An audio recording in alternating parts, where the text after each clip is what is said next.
I'm going to be analyzing EKG number 358, and before we start, we need to understand what each of the boxes mean. So the little box right here means 0.2 seconds, the larger box means that, and then the smaller box means 0.04 seconds. Beginning by looking at the morphology of each of the waves, you have to understand which ones they are. So the first little bump right here represents the P, the dip here represents Q, the peak is R, and then right here we have the S.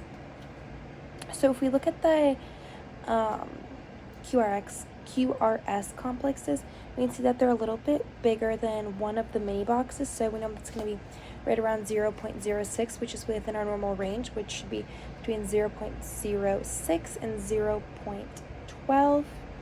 A little bit about the morphology is we see that our P waves are how we would want them to be.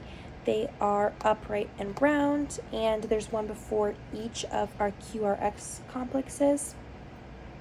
If we look at the atrial heart rate, we measure from the start of one P wave to the next one, and in this case I used the 1500 rule. So I did 1500 divided by the 20 boxes, and I got 75 beats per minute. If we look at the duration of a P wave, we can see that it's just about 3 of the mini boxes, and ours is about 0.12 seconds. The T waves we can see are upright and slightly asymmetrical, as they should be. And then when we're measuring for our ventricular heart rate, I used the 30, 150, 100, 75, 60 method.